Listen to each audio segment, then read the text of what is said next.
Assalamualaikum warahmatullahi wabarakatuh. Keberadaan Tuhan sering menjadi subjek perdebatan Oleh para ilmuwan, termasuk mereka para ilmuwan yang telah berkontribusi dalam kemajuan ilmu pengetahuan dan teknologi. sebagian mereka meyakini bahwa Tuhan itu tidak ada. Tidak ada yang menciptakan alam semesta ini. Bahkan mereka meragukan adanya kehidupan setelah kematian. Siapa sajakah mereka, para ilmuwan yang tidak meyakini adanya Tuhan dan pencipta alam semesta? Berikut videonya dan beberapa ungkapan yang pernah disampaikannya kepada publik.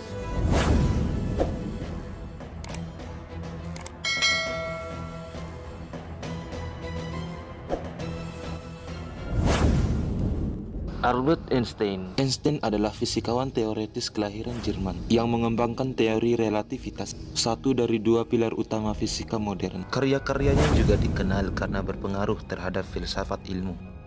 Einstein mengungkapkan mengenai pandangan rohaninya dalam beragam tulisan dan wawancara. Einstein menyatakan bahwa ia bersimpati terhadap Tuhan panteistis. Ia tidak mempercayai Tuhan personal yang mengurusi nasib dan perilaku umat manusia. Merupakan pandangan yang ia anggap naif.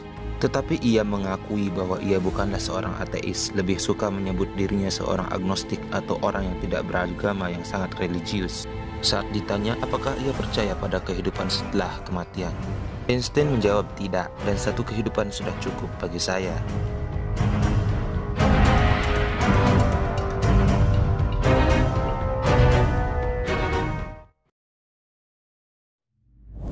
Thomas Edison. Siapa yang tidak kenal dengan ilmuwan satu ini? Dia adalah penemu lampu pijar. Dia pertama kali ikut serta dalam usaha merancang lampu pijar pada tahun 1870. Dan pada tahun 1879, 19 Oktober, dia berhasil menyalakan lampunya. Tidak hanya itu saja, dia juga menemukan fonograf, yakni mesin perekam suara dan juga proyektor. Banyak orang beranggapan bahwa Thomas Edison adalah seorang ateis, karena kritiknya terhadap kepercayaan memiliki banyak kesamaan dengan kritik yang umumnya ditawarkan oleh para ateis. Berikut beberapa kutipan Thomas Edison tentang Tuhan dan agama. Saya tidak percaya pada Tuhan para teolog, tetapi bahwa ada kecerdasan tertinggi yang saya tidak ragu. Saya belum pernah melihat bukti ilmiah sekecil apapun tentang teori agama, tentang surga dan neraka, kehidupan masa depan bagi individu, atau tentang Tuhan pribadi. Tidak satupun dari semua dewa dari berbagai teologi yang pernah benar-benar dibuktikan. Kami tidak menerima fakta ilmiah biasa tanpa bukti akhir.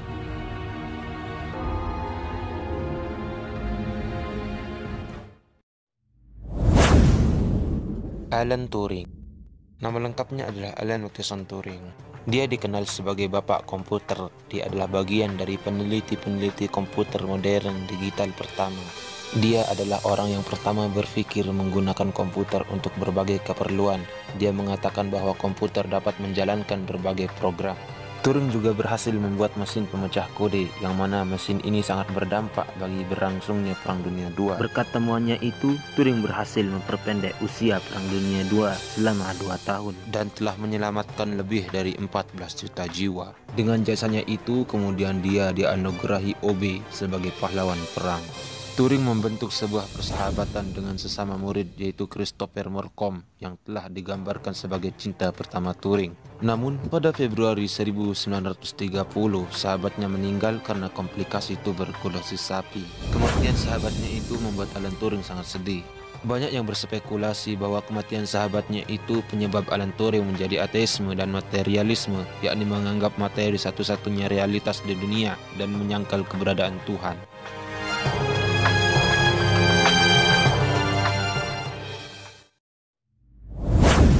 Rosalind Franklin. Franklin adalah seorang ilmuwati yang mengadakan penelitian tentang struktur DNA. Dia adalah penemu sinar X atau sinar Roentgen, yakni alat penembus gelombang elektromagnetik dari sumber cahaya ke tubuh manusia, sehingga menghasilkan gambar berupa citra tubuh manusia. Franklin digambarkan sebagai seorang agnostik. Dia menolak untuk percaya pada keberadaan Tuhan. Pada tahun 1940, melalui sebuah surat yang ditujukan ke ayahnya, Franklin menuliskan bahwa pengalaman dan kehidupan sehari-hari tidak dapat dan tidak boleh dipisahkan. Ilmu pengetahuan bagi saya memberikan penjelasan parsial tentang kehidupan. Saya tidak menerima definisi tentang iman, yaitu keyakinan pada kehidupan setelah kematian.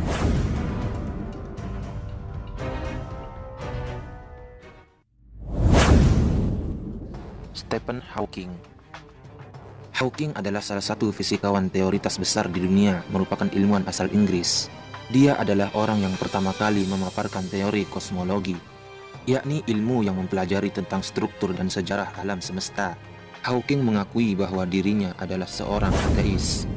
Dia mengatakan bahwa Tuhan itu tidak ada sosok yang menciptakan alam semesta, tidak ada yang menentukan nasib kita. Tidak ada surga dan neraka, kita hanya hidup sekali untuk menikmati besarnya alam semesta ini.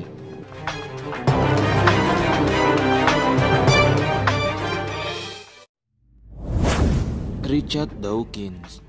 Dawkins adalah seorang penulis. Ia ahli dalam bidang etologi dan biologi evolusioner. Dia adalah orang yang terdepan dalam menyuarakan paham ateisme. Dalam bukunya yang berjudul The God Delusion, dia menyatakan bahwa pencipta itu tidak ada dan kepercayaan terhadap Tuhan personal merupakan delusi atau kepercayaan yang salah. Dawkins menjadi salah satu tokoh yang dikenal sebagai pengkritik agama, dan ia menyatakan bahwa ia menentang agama atas dua hal, bahwa agama adalah sumber konflik sekaligus pembenaran bagi kepercayaan yang tidak ada buktinya. Dia menganggap iman, kepercayaan yang tidak berlandaskan bukti, sebagai salah satu kejahatan terbesar di dunia.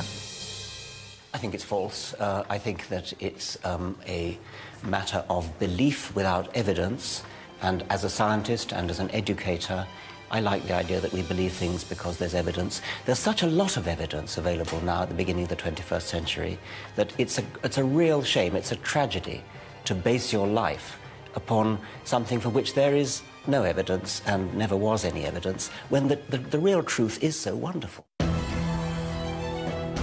Itulah beberapa ilmuwan yang tidak meyakini adanya Tuhan pencipta alam semesta dan kehidupan setelah kematian. Maka kita sebagai umat Islam wajib percaya adanya Tuhan pencipta alam semesta ini, sebagaimana yang telah termaktub dalam 6 rukun iman. Semoga video ini bermanfaat. Jangan lupa like video ini dan klik tombol subscribe. Kemudian share sebanyak-banyaknya untuk menebar kebaikan. Wassalamualaikum warahmatullahi wabarakatuh.